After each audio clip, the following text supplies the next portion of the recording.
Over the last couple of weeks, we've seen several images and horrific videos coming out of the Palestine-Israel conflict. And I think a lot of us want to speak out, but we're just not educated enough to know what's really going on out there or the history of this long-term conflict. And to be honest, we learned about this back in high school, but I really didn't pay it too much attention because it didn't impact my life directly. Which brings us to this video for today. We're gonna check out the entire Israel-Palestine conflict explained. This one's entitled Secret Wars Uncovered, War Stories. I genuinely wanna know more about the background, more about the history, because you have to start there.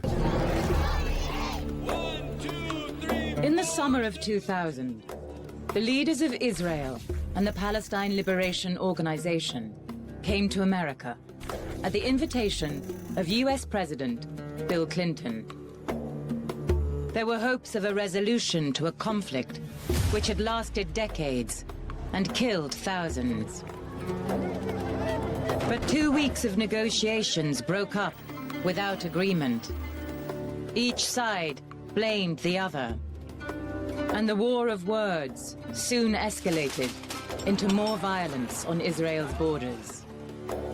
Even right there seems to be like a lot of confusion, and it comes from controlling the narrative and controlling the story. You know, from what I'm looking at, it's like you got both sides kind of pointing the finger at each other. You know what I'm saying? There's not really, you know, one side saying they're the bad guys, the other guy saying they're the bad guys, and here are the reasons for it. They called it the Second Intifada, the Second Uprising. The surge in fighting lasted more than 4 years. It was another bleak chapter in a conflict which has defied resolution for generations.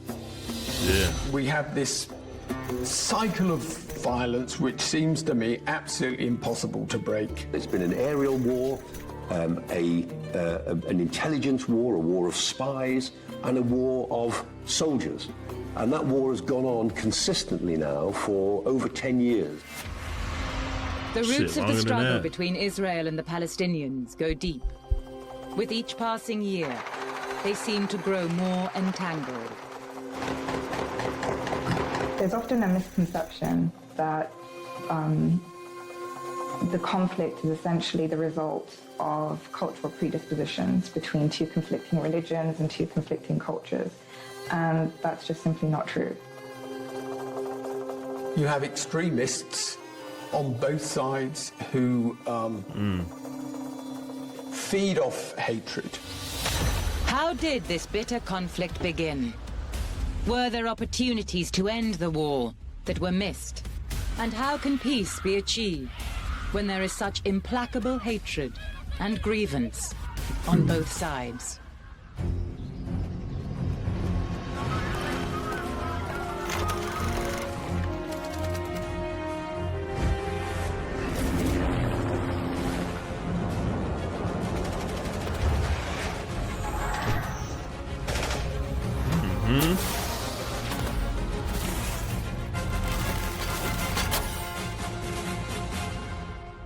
Now, before we get into this thing, I do want to say most scenarios in which there's large amount of fighting and war always revolve around money, land, and power. You know what I mean? Sometimes religion. So that's what I'm going to, that's what I'm going to say it's about. But of course, let's see what's going on. The British had been in Palestine for almost 3 decades. They had come in the aftermath of the First World War. They were leaving in the aftermath of the Second. Their administration had been a tumultuous one. In the 1920s and 1930s, thousands of Jews had emigrated to Palestine. There were violent clashes with the local Arab population. The British authorities were caught in between. Their attempts to limit further immigration enraged the Jews. Their earlier support for a Jewish homeland enraged the Arabs. And the pressures only grew. That kind of reminds me of, you know, when I would say minorities and immigrants went to New York You know what I mean? And they weren't really welcomed in New York initially or at all in most cases. And that's kind of why I compare it to in my head as far as this situation goes. You know, you're going to a foreign country and trying to, you know, better yourself, better your life, and better the opportunities for your family. You know, meanwhile, the people that were living there already aren't really welcoming you with open arms, because you could, at the same time, you're taking away from their family and opportunities for their kids by you coming in. So it's like the same kind of thing that goes on in the States to a certain extent back in those times. That's kind of how I relate it. 6 million Jews were murdered by the Nazis in the Holocaust. Survivors had witnessed horrors beyond imagination. Many saw no future for themselves in Europe. Thousands tried to move to the Jews' historic homeland in the Middle East. Excuse me. After the Second World War, it was clear to Britain, bankrupt as it was, that it would have to withdraw. By 1947, the British had realized that the current status quo was completely unsustainable. It was no longer able to come up with a solution or even contain the conflict that was going on at the time between the two communities. The future of Palestine was instead put in the hands of the newly formed United Nations. In November 1947, a plan for the partition of Palestine was agreed. The news was met with jubilation among Jews and fury among Arabs. Violence broke out between the communities as British troops withdrew. At midnight on the 14th of May, 1948, the British Mandate of Palestine came to an end. The State of Israel was born. It was attacked immediately. Forces from Lebanon, Jordan, Syria, Iraq, and Egypt secured Arab territories in Palestine and launched military offensives against the new Jewish state. They fought off 6 Arab armies with improvised weapons to establish and defend their territory. And they ended up with 2 slivers of territory, which drove into Palestinian lands. A lot of Palestinians, some left voluntarily, some left because they were frightened, but most were driven out of their territories to create the Palestinian problem of a peoples in the Middle East. That's a little different, because it seemed that to me would make me think that it was just deeper than people just coming into your country. When you have other neighboring countries willing to work together in order to push out the Jewish community or the Jewish people or the people from Israel. So I wonder how they viewed folks coming in from Israel, like what their mindset was right there. But the fledgling state was still surrounded and outnumbered by enemies bent on its destruction. The violence which surrounded the country's birth would continue. The Six-Day War of 1967 saw Israel seize territory from Jordan and Syria and sweep across the Egyptian Sinai Peninsula. And that was a war in which the Arab nations clearly were about to attack Israel. Israel had, as it were, both a legal and moral right to strike first, and they did strike first. So you ended up having the West Bank and Gaza, which after 1948, you had the West Bank that was part of Jordan and the Gaza Strip that was then part of Egypt come under direct Israeli control. Israel's neighbors struck back in 1973. A surprise attack on the Jewish holiday of Yom Kippur began another round of violence. They put Israel under great pressure. Israel responded. It was a pretty close thing, actually. And they ended up back where they started from, but it had shocked the Israelis. The 73 war showed the Israelis really how vulnerable they were, and it changed their thinking. The fighting led Egypt and Israel to the negotiating table. The Camp David Accords of 1978 returned the Sinai to Egypt. But Israel kept East Jerusalem, the West Bank, the Golan Heights, and the Gaza Strip. And it was not just land the Israelis had acquired. Over 1 million Palestinian Arabs lived in the occupied territories. It was the start of another long and bloody struggle, and a very different kind of war. On one side were the increasingly powerful Israeli armed forces. On the other were the Palestine Liberation Organization. The PLO targeted Israeli soldiers and civilians alike. They attacked buses, hotels, and schools.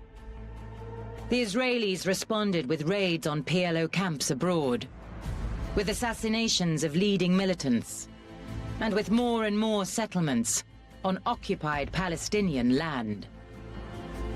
We had been kicked out from our homeland. 60% of our people became refugees, homeless, stateless.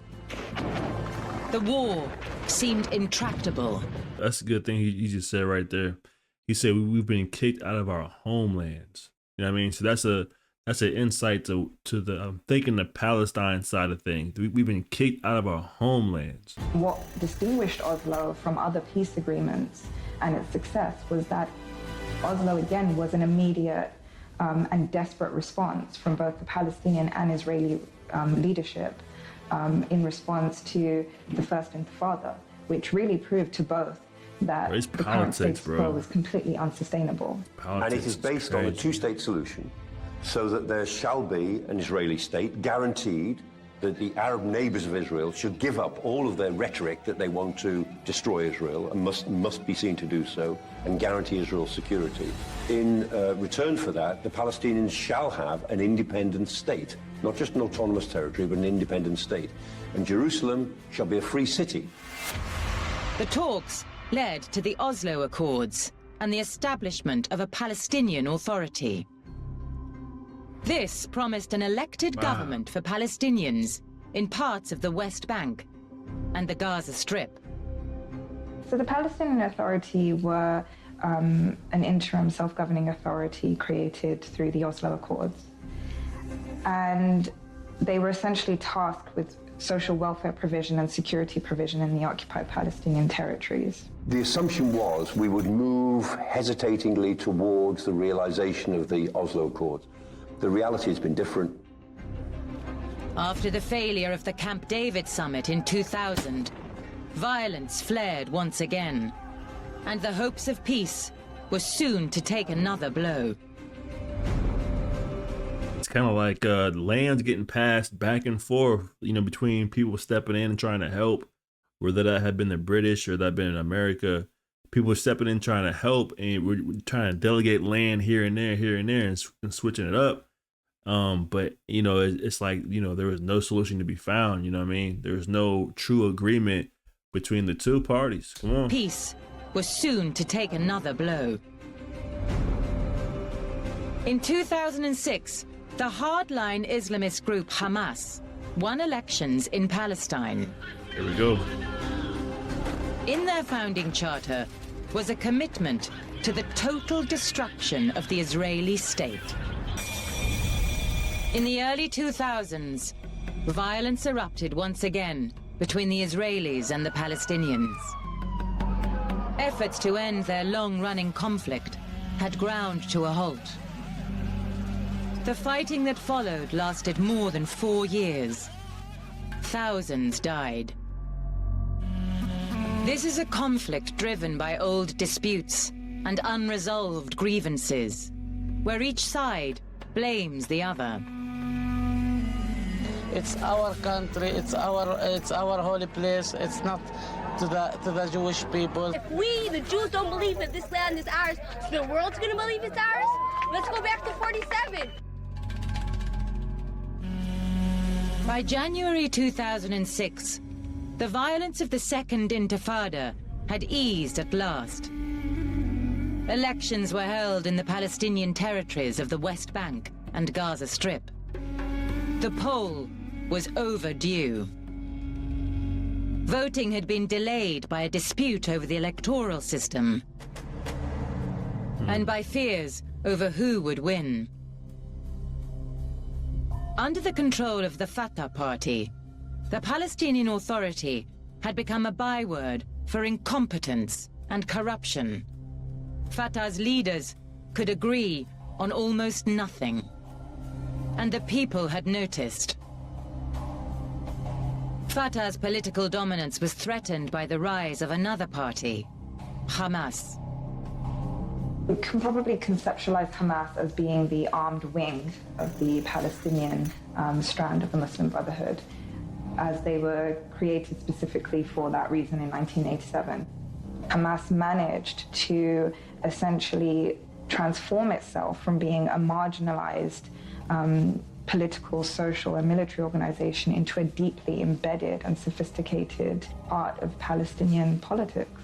Hamas is pretty anti-Semitic. They say that you simply cannot trust the Jews, you cannot trust the Israelis, and Hamas represents a rejection both of the peace process and of the Palestinian Authority. I can understand the Israeli perspective. If Hamas wants to wipe Israel off the map, which they say they do, then Hamas cannot be included in any sort of peace dialogue that there should be. Okay. Israel, the United States, and the European Union had all declared Hamas a terrorist organization. But that did not dent its popularity in Palestine. This is deep, bro. This is deep. You know, I get the Palestine side. This is our land. You know, we've been here first. You know, I get it. I get both sides. And it's like once the bloodshed starts and the killing starts, you know, and the tears start falling down, it's just like, dang, where does it stop? And the urge to get back and get your revenge is probably just too strong if you see your entire family, you know.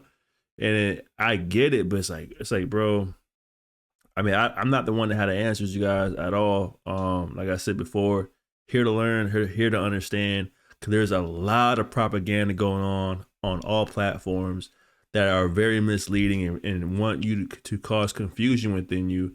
And I encourage everyone to continue to just educate, man. That's it. Look at the facts, look at the history, look what's really going on.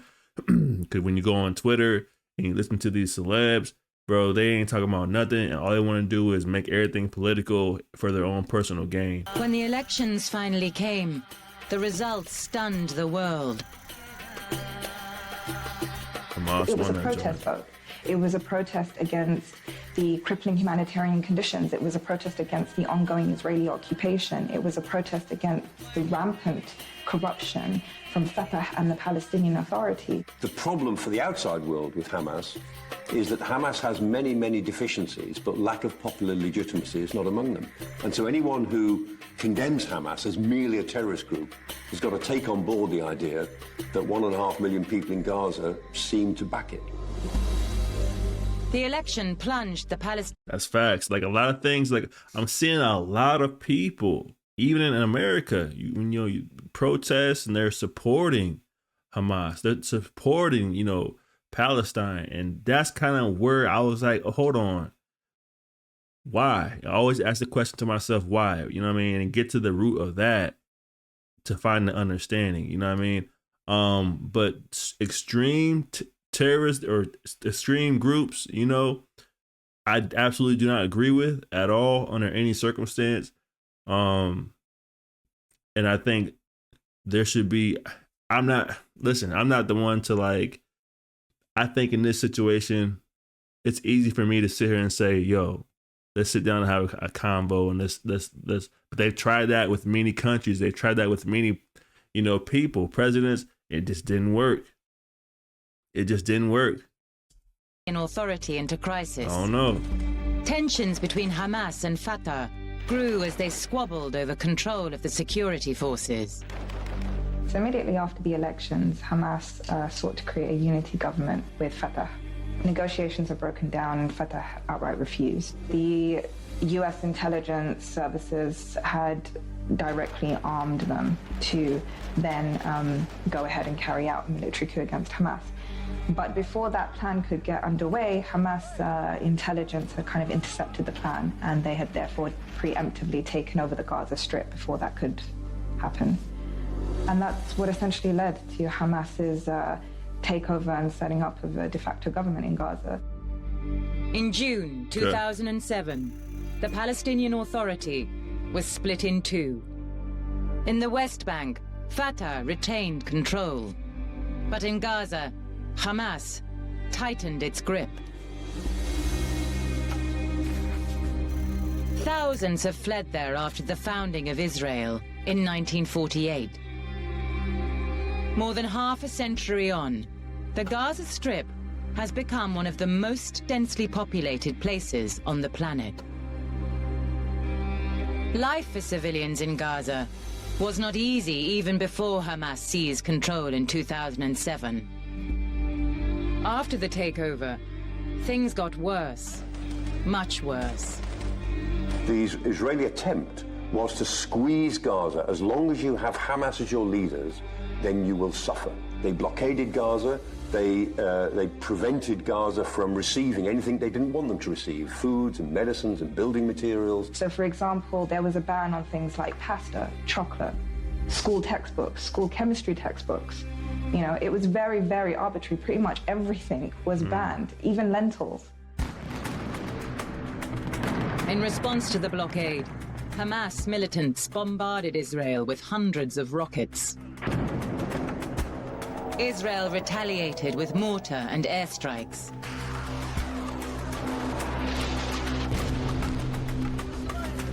In 2008, Egypt managed to broker a ceasefire. The rocket attacks from Hamas were to stop. Israel would halt the airstrikes.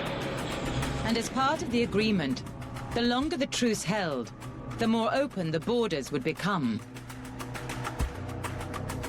The lull offered respite to civilians on both sides. Goods began to flow again. But it lasted just 6 months.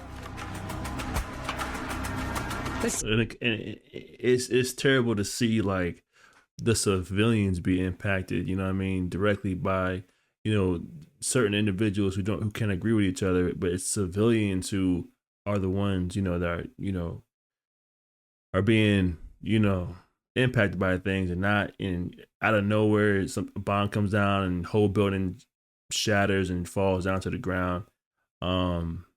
It's truly a terrible thing going on. I'm not even, to be honest with you guys, I'm not even real comfortable speaking about it. Let's go. Fire collapsed in December 2008. Yet again, each side blamed the other. But this is how it starts, though. This is how it keeps going. There's no end to that. Because these folks will always remember these days. Lead.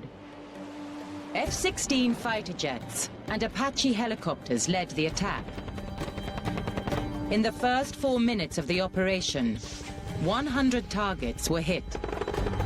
For 22 days afterwards, the Israelis continued to pound Gaza.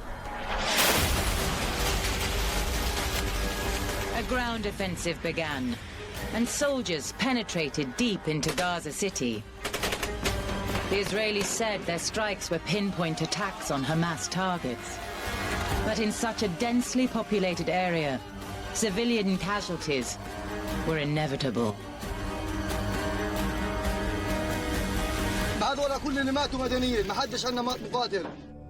Everyone who in has no way, shape, or was form a is civilian. revenge a legal strategic option, certainly not under the Geneva Convention. So it was in my view, it was an excessive overuse of force by the Israeli military. Part of this is the fact that the Israelis are not as good at dialing up and dialing down their reactions as they would like us to believe. The IDF, the Israeli Defense Forces, are only 65,000 professionals, or more than 100,000 conscripts who are not necessarily so well trained. By mid-January, up to 1,400 Gazans had been killed. Among them, 313 children. In the face of growing international condemnation, Israel ended the operation on the 18th of January, 2009. The only problem the Israelis have when they do intervene in Gaza is it creates terrible headlines around the world. because their action always seems disproportionate. If anything, it spurred Hamas's popularity, not only in Gaza but also in the West Bank, where you saw demonstrations come out in support of Gaza. And then that was then met by not only Israeli retaliation, but also the Palestinian Authority clamping down on demonstrators. Among the targets of the Israeli offensive were a network of tunnels. Thousands of Gazans worked on them. Some tunnels were defensive, used to store weapons or offer shelter for Hamas officials.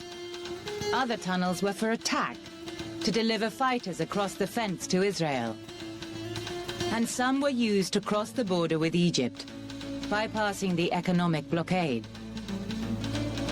The tunnels have provided one of the very few means that they have to access the very essential things that they need to survive. The Israelis have invaded Gaza.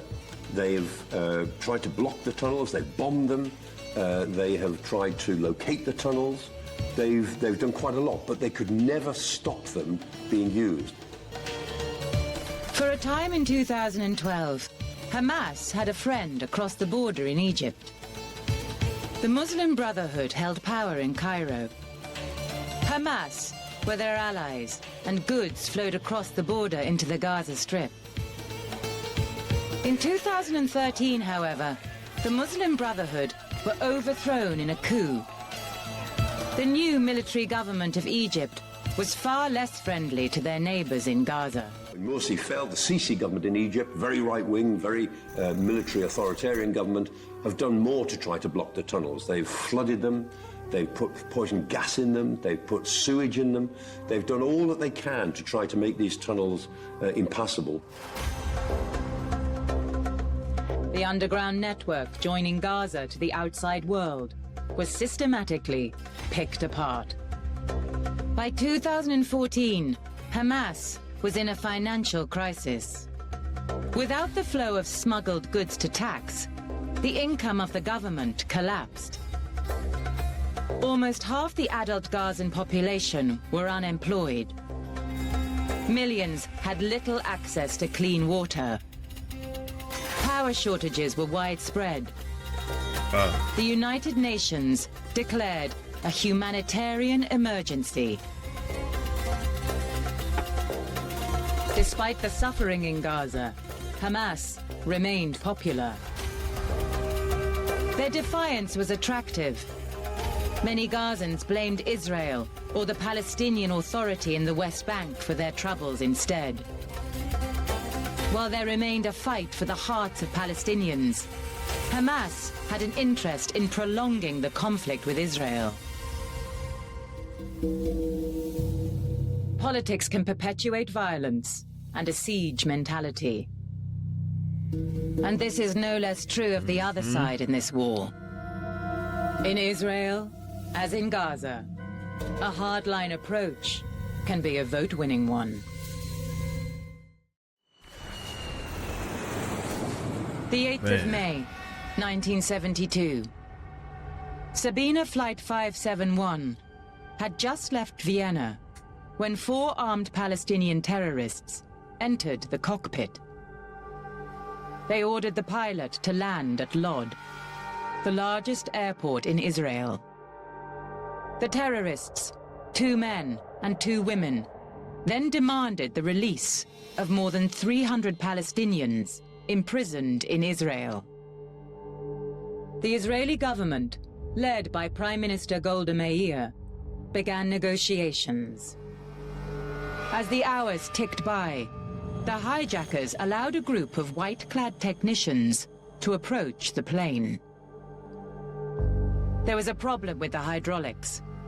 If the Boeing 707 was to take off again, it would have to be fixed. But the men in white were not mechanics. They were soldiers from the elite Sayeret Matkal unit of Israel's special forces. When it comes to the Israeli combating of terrorism, it's safe to say that they take a hard power approach. That was unusual, but special forces are noted for going to the extreme, if necessary, of doing remarkable things. They don't normally have to, but what's special about them is that if they ever need to, they will. They are extremely well trained and they are technically brilliant. They are right up there with the best of us in the West. The disguised Israeli commandos stormed the hijacked plane. It was over in minutes. The 2 male terrorists were killed. The 2 women were captured. A hostage was fatally wounded, and 1 commando was shot in the arm. He was a young soldier, nearing the end of his time in the military. His name was Benjamin Netanyahu. Netanyahu would go on to become one of the most successful politicians in Israeli history.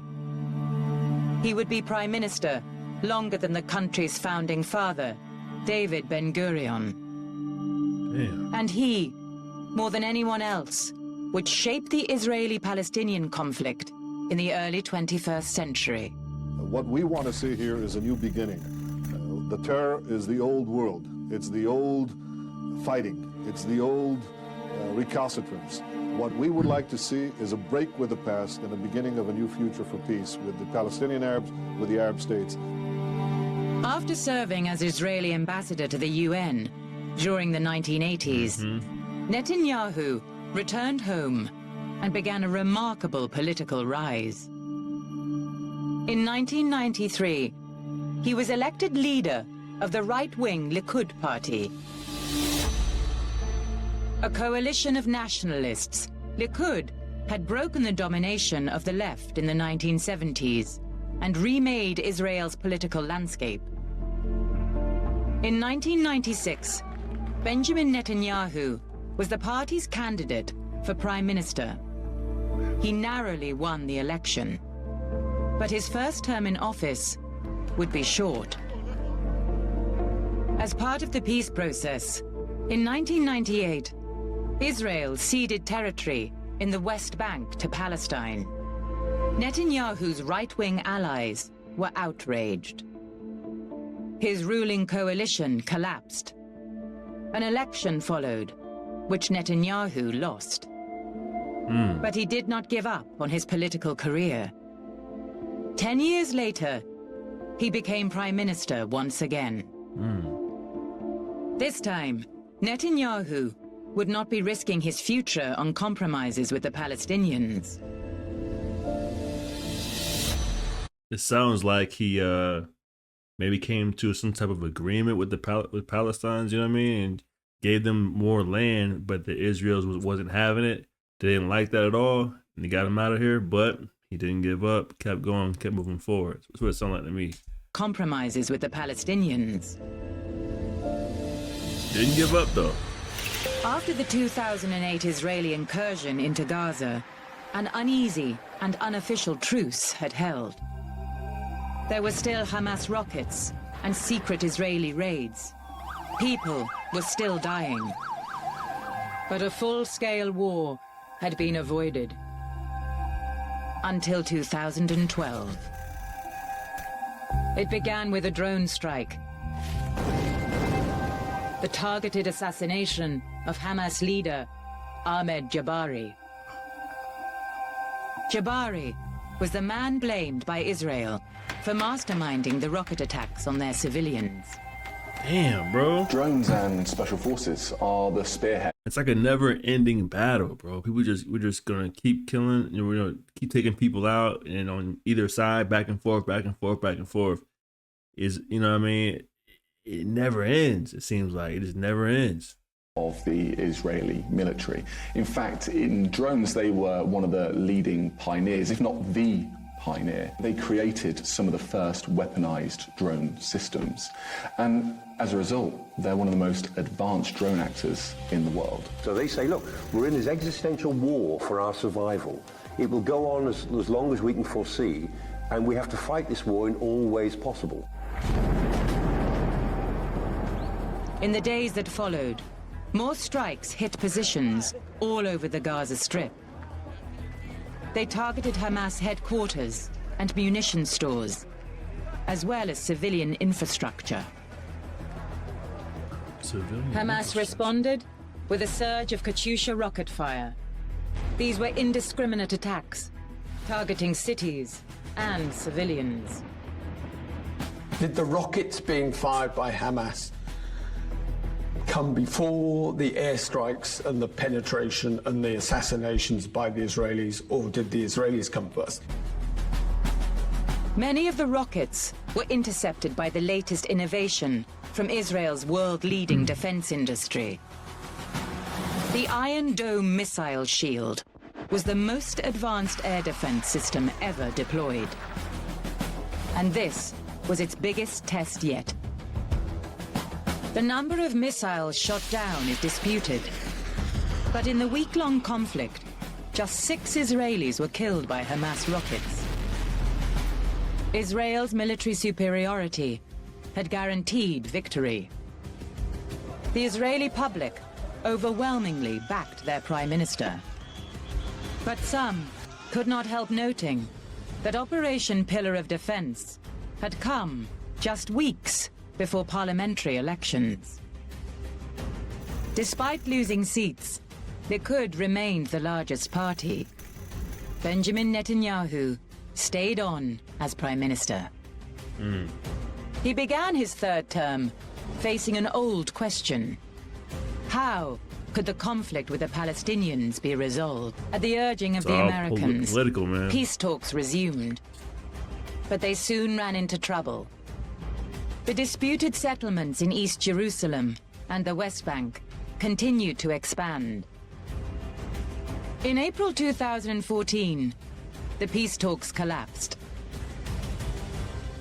Sadly, in my view, with the right-wing government of Benjamin Netanyahu, there is clearly no effort to resurrect the two-state solution.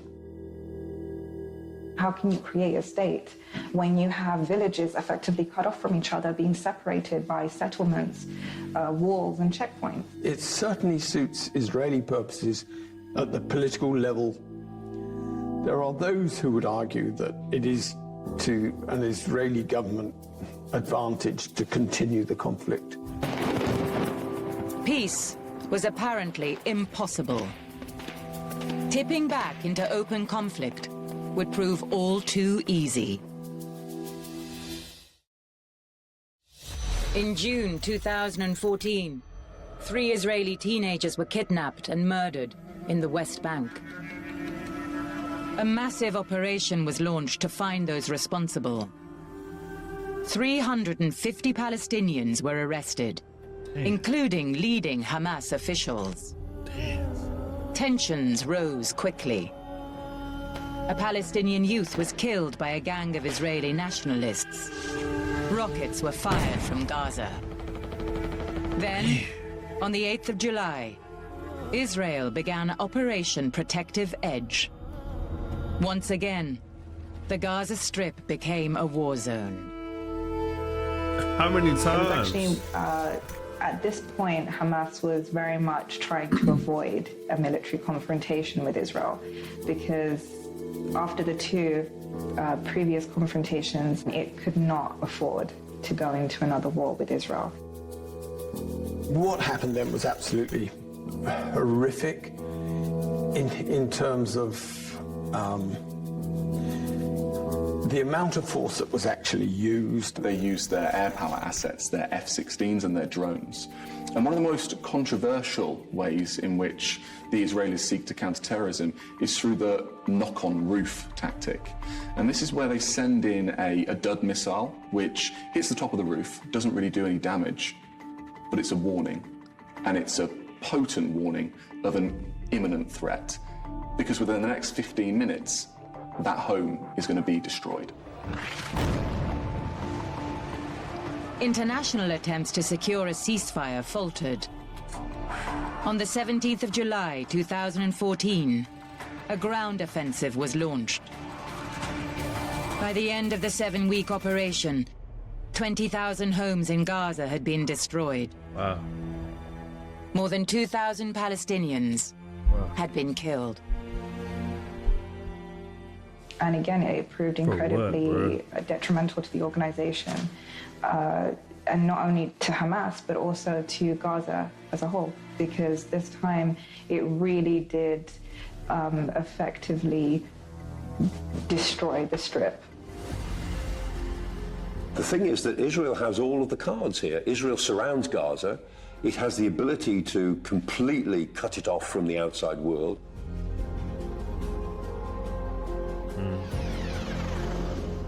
And I believe that's what they're doing right now. I believe the president or the governor of Israel right now, he cut off the power, the food supply, all the above, you know, to kind of, you know, box in the Hamas group. So even to this day, he's doing the same. Well, the tactics are the same, even to this day. Come on. Elections were soon due in Israel once again.